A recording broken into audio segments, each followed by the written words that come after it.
ಜಾಗತಿಕವಾಗಿ ಬಿಕ್ಕಟ್ಟು ಸೃಷ್ಟಿಯಾಗಿರುವಂತ ಹಿನ್ನೆಲೆಯಲ್ಲಿ ದೇಶವಾಸಿಗಳಿಗೆ ಪ್ರಧಾನಿ ನರೇಂದ್ರ ಮೋದಿ ಅವರು ಅಷ್ಟ ಸಂದೇಶವನ್ನ ರವಾನೆ ಮಾಡಿದ್ದಾರೆ.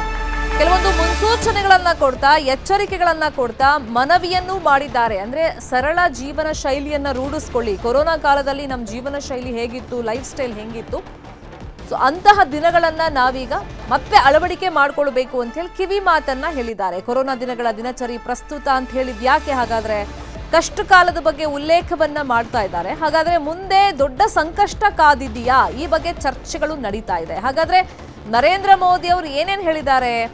ತೈಲ ಮಿತ ಬಳಕೆ ಮಾಡಿ, ಮೆಟ್ರೋ ಇವಿಗಳಿಗೆ ಆದ್ಯತೆ ಕೊಡಿ, ಚಿನ್ನ ಖರೀದಿ 1 ವರ್ಷ ಮುಂದೂಡಿಕೆ ಮಾಡಿ, ಸಾವಯವ ಕೃಷಿಗೆ ಉತ್ಪನ್ನಗಳಿಗೆ ಆದ್ಯತೆ ಕೊಡಿ ಅಂತೇಳಿ ನಮೋ ಕರೆ ಕೊಟ್ಟಿದ್ದಾರೆ.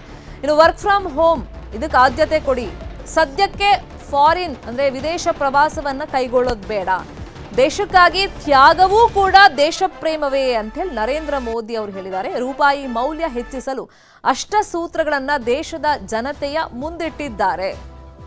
ಇತಿಮಿತಿ ಸಂದೇಶವನ್ನ ಕೊಟ್ಟಿದ್ದಾರೆ. ಇದರ ಮರ್ಮದ ಬಗ್ಗೆ ಚರ್ಚೆಗಳಾಗ್ತಾ ಇದೆ.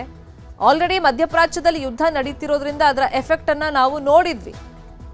ಏನೇನು ಆಗ್ತಿದೆ, ಅದು ನಮ್ಮ ಮೇಲೆ ಯಾವ ತರ ಪರಿಣಾಮವನ್ನ ಬೀರಿತ್ತು ಅಂತೇಳಿ ಅದನ್ನ ಸರಿದೂಗಿಸುವಂತ ನಿಟ್ಟಿನಲ್ಲಿ ಈ ಸಂದೇಶವನ್ನ ಕೊಟ್ಟಿದ್ದಾರಾ? ಮುಂದೆ ಇದಕ್ಕಿಂತಲೂ ಕಠಿಣ ಪರಿಸ್ಥಿತಿಯನ್ನ ನಮ್ಮ ದೇಶ ಏನಾದರೂ ಎದುರಿಸಬೇಕಾಗುತ್ತಾ? ಹೀಗೆ ಹಲವಾರು ಆಯಾಮಗಳಲ್ಲಿ ಚರ್ಚೆಗಳಂತೂ ಆಗ್ತಾ ಇದೆ. ಸದ್ಯಕ್ಕೆ ಸರಳ ಜೀವನ ಶೈಲಿಯನ್ನ ನಾವು ಅಳವಡಿಕೆ ಮಾಡಿಕೊಳ್ಳೇಬೇಕು ಅಂತ ಹೇಳಿ ನರೇಂದ್ರ ಮೋದಿ ಅವರು ಕಿವಿ ಮಾತನ್ನ ಹೇಳಿದ್ದಾರೆ.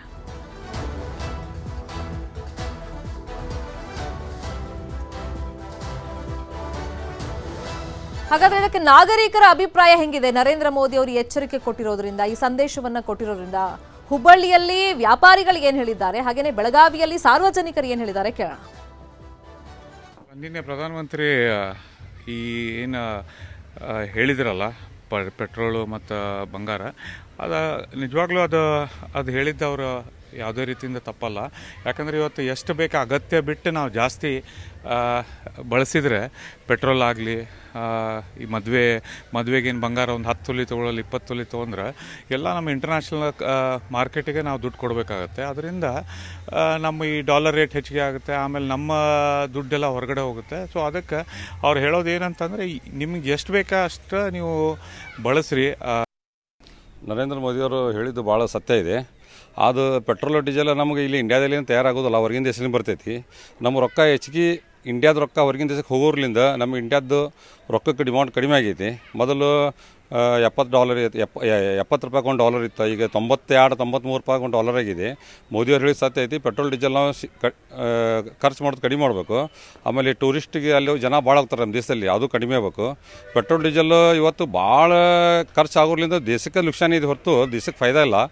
ಈಗ ಬಂಗಾರ ಭಾಳ ತೊಗೊಂತಾರೆ ನಮ್ಮ ಜನ. ಈಗ 20 ತೊಲಿ 30 ತೊಲಿ 50 ತೊಲಿ ಮಟ್ಟ ತೋರೋದಾರ, ಮದುವೆಗೆ ಭಾಳ ತೊಗೊಂತಾರೆ. ಅದು ರೊಕ್ಕನ ಹೊರಗಿನ ದೇಶಕ್ಕೆ ಹೋಗ್ತೈತಿ. ನಾವು 20 ತೊಲಿ ತಗೋಜಾಗದಾಗ ಒಂದು 5 ತೊಲಿ 10 ತೊಲಿ ಒಳಗೆ ಈ ಪೊಸಿಷನ್ ಬಂದರೆ ನಮ್ಮ ದೇಶದ ರೊಕ್ಕ ನಮ್ಮ ಉಳಿತೈತಿ, ನಮ್ಮ ದೇಶಕ್ಕೆ ರೊಕ್ಕ ಡಿಮಾಂಡ್ ಬರ್ತೈತಿ. ಆಮೇಲೆ ನಮ್ಮ ದೇಶಕ್ಕೆ ಏನಪ್ಪ ಅಂದ್ರೆ ರೊಕ್ಕದ ಉಳಿತಾಯ ಭಾಳ ಆಕೈತಿ. ಹಾಗಾಗಿ ಮೋದಿಯವ್ರು ಹೇಳಿದ ಸತ್ಯ ಐತಿ. ಹೌದು, 1 ವರ್ಷ ಮಟ್ಟ ನಾವು ಕಂಟ್ರೋಲ್ ಮಾಡಿದ್ರೆ ಇದು ಪೆಟ್ರೋಲ್ ಡೀಸೆಲ್ ನಾವು ಯುಟಿಲೈಸೇಷನ್ ಸ್ವಲ್ಪ ಲಿಮಿಟೆಡ್ ಆಗಿ ಮಾಡಬೇಕು. ಪ್ಲಸ್ ಗೋಲ್ಡು ನಾವು ಲಿಮಿಟೆಡಲ್ಲಿ ಪರ್ಚೇಸ್ ಮಾಡಿದರೆ ನಮ್ಮ ಏನಿದೆ ಇವತ್ತು it will get improved. Where we are standing, where we are, it will definitely go to the next level. ಈಗ ಏನಾಗ್ತಾ ಇದೆ, ಗೋಲ್ಡು ನಾವು ಪರ್ಚೇಸ್ ಮಾಡಿದ್ರೆ ನಮ್ದು rupee value is getting down. ಅದರಿಂದ ಏನಾಗ್ತೈತಿ, dollar rate is going up. So ನಾವು ಅದನ್ನು ಕಂಟ್ರೋಲಲ್ಲಿ ತೊಗೊಂಬರ್ಬೇಕಂದ್ರೆ these 3 items what Modiji has told that to be reduced for at least 1 year. ಅದಕ್ಕೆ ಈಗ ಹೊಸ ಚಾಲು ಆಗಿದೆ. ಮೋದಿಯವರು ಈ ಎಲೆಕ್ಟ್ರಿಕಲ್ ಬೈಕ್ ಅದು ಚಾಲು ಮಾಡಿದ್ದಾರೆ, ಅದು ಓಕೆ ಇದೆ. ಯಾಕೆಂದರೆ ಈಗ ಎಲ್ಲ ಕಡೆ ಯುದ್ಧ ನಡೆದಿದೆ ಅಂತಲೇ ಎಲ್ಲ ಕಡೆ ಪ್ರಾಬ್ಲಮ್ ಆಗತ್ತೈತಿ. ಅದಕ್ಕೆ ಎಲೆಕ್ಟ್ರಿಕಲ್ ಬೈಕ್ ಅದು ಚಲೋ ಅದ. ವರ್ಕ್ ಫ್ರಮ್ ಹೋಮ್ ಅನ್ನತ್ಲೆ ಅವು ಮಕ್ಕಳಿಗೆ ಅವ್ರಿಗೂ ಚಲೋ ಆಗ್ತದೆ. ಅವ್ರಿಗೂ ಯಾಕಂದ್ರೆ ಅಲ್ಲಿ ಹೋಗಲಿಕ್ಕೆ ಬರಲಿಕ್ಕೆ ಅವ್ರಿಗೂ ತೊಂದರೆ ಆಗೋದಿಲ್ಲ.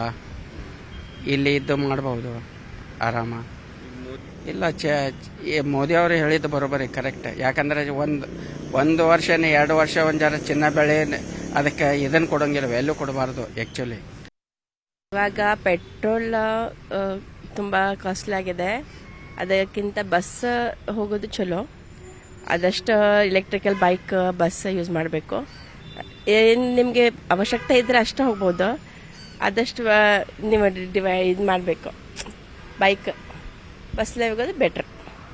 ಆಮೇಲೆ ಮತ್ತೇನು ಕ್ವಶನ್ ಅಂದರೆ ಚಿನ್ನ ಇದ್ದರೆ ಈಗ ನೋಡಿ, ಇವಾಗ ಎಮರ್ಜೆನ್ಸಿ ಇದ್ದರೆ ಅಷ್ಟು ಮಾಡಲೇಬೇಕು. ಅದು ಮದುವೆಗೆ ಅದು ಏನು ಕಾರ್ಯ ಇದ್ದರೆ. ಬಟ್ ನಮ್ಗೆ ಬೇಕಾ ಅಂದರೆ ಎಕ್ಸ್ಟ್ರಾ ಬೇಕೆಂದ್ರೆ ತೊಗೋಬಾರ್ದಷ್ಟೆ. ಕೆಲವೊಂದು ಸಂಪರ್ಕ ಇರ್ತಾವ, ಅದಕ್ಕೆ ತಗೊಳ್ಳೇಬೇಕು. ಹಂಗೆ 1 ವರ್ಷ ತೊಗೋಬೇಡ ಅಂದ್ರೆ ಅದಾಗೋದಿಲ್ಲ. ರಿಚ್ ಇದ್ರೆ ತಗೋತಾರ, ಬಟ್ ಇದನ್ನಿದ್ರೆ ಆಗೋದಿಲ್ಲ.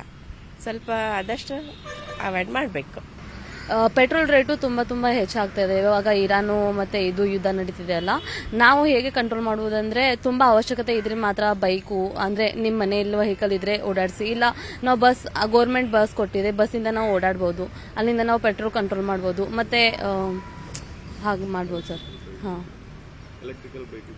ಎಲೆಕ್ಟ್ರಿಕಲ್ ಬೈಕ್ ಕೂಡ ನಾವು ಯೂಸ್ ಮಾಡ್ಬೋದು.